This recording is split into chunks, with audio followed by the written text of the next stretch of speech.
हमारी समस्या यह है कि हम सीधे 7,000 वर्ष पूर्व के इतिहास में लौट जाते हैं। उदाहरण वहीं से उठाते हैं, आदर्श वैसा ही चाहते हैं, किंतु ठहर कर यह नहीं देखते कि उस कालखंड में भी कोई देवी जैसी स्त्री हर ली गई थी। हम यह भी नहीं देखते कि उस युग के 1,000-1,500 वर्ष बाद किसी मानिनी को सभा के मध्य नग्न करने के प्रयास हुए थे। दंडित करना और अपमान के लिए युद्ध लड़ना एक भिन्न पक्ष है। धर्म की स्थापना उसके मूल में है, किंतु राक्षसी वृत्तियां तो हर युग में थीं। तब कम थीं, अब बहुत अधिक हैं।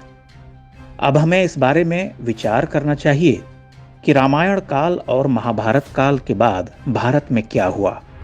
हजारों शतियां बीत गईं, बहुत कुछ बदल गया। धर्म केंद्र में रहा, न रहा होता तो अगणित महान मनीषियों और शूरवीरों ने जन्म न लिया होता।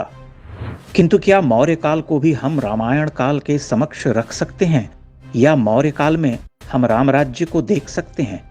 और आज के भारत की तुलना उस युग के भारत से की जा सकती है?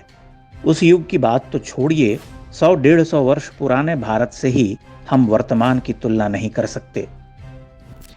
उत्तर पूर्व के जिस छोटे से राज्य की बर्बर घटना से हम उद्वेलित हैं, क्या उस राज्य के बारे में हम समान ताप से पहले भी विचार करते रहे हैं?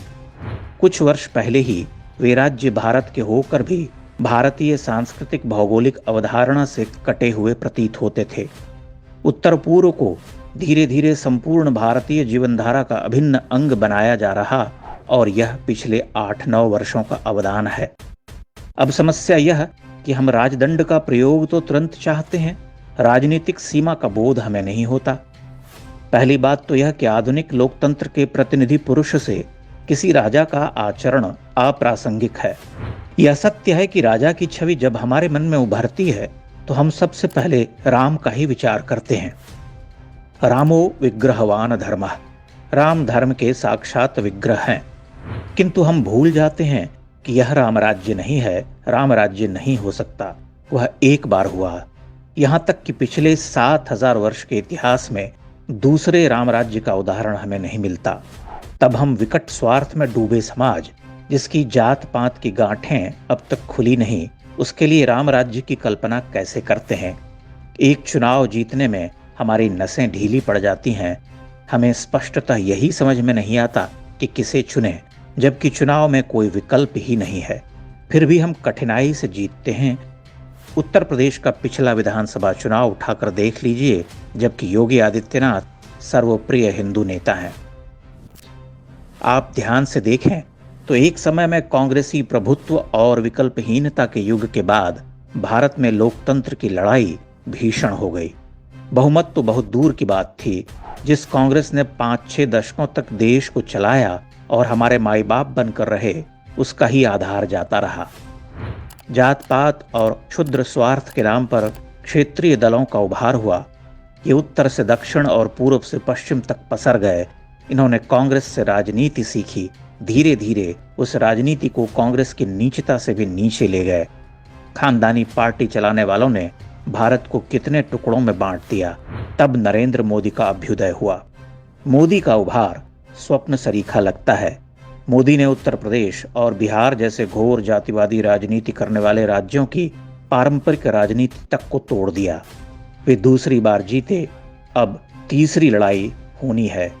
निर्णायक समर होने वाला है। सारी नकारात्मक शक्तियां जुट गई हैं। देश को जात पात, जनजाति और धर्म के संघर्ष में झोंक कर तबाह करने की योजना गति पकड़ रही है। नरेंद्र मोदी एक शक्तिशाली नेता हैं, किंतु उन्हें अभी राजनीतिक स्वार्थ समर को जीतने में पूरी सफलता नहीं मिली है।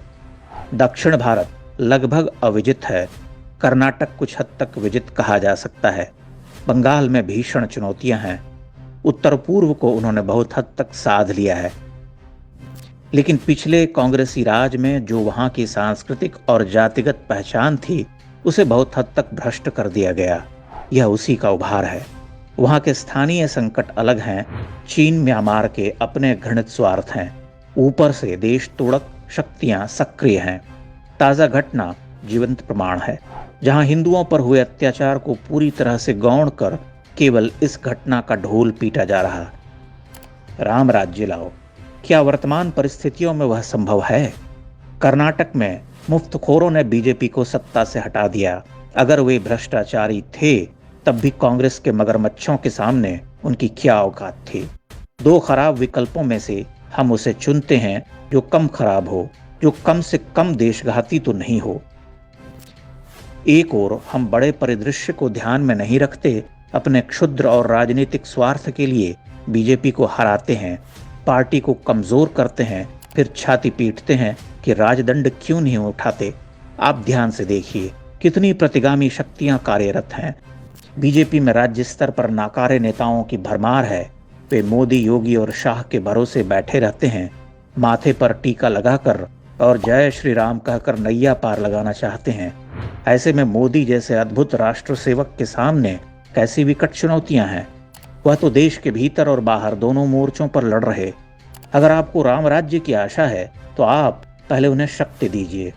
जिस दिन जात पात, धर्म और मुक्तखोरी के विरुद्ध खड़े होकर वोट करेंगे, उस दिन धर्म राज्य का पथ प्रशस्त हो जाएगा। अभी तो जो हासिल है वही बहुत है। संभवतः हमें इसका अंदाजा नहीं है कि हम क्या प्राप्त कर चुके हैं और उसे दृढ़तर क्या प्राप्त कर सकते हैं। लेकिन हमारा दुर्भाग्य यह कि हम किसी मौका परस्त मक्कार को भी मोदी का विकल्प बनाने की बात करते हैं। हमें राम राज्य की आकांक्षा है और हम स्वयं अच्छे और बुरे का साधारण सा भेद तक नहीं कर पाते।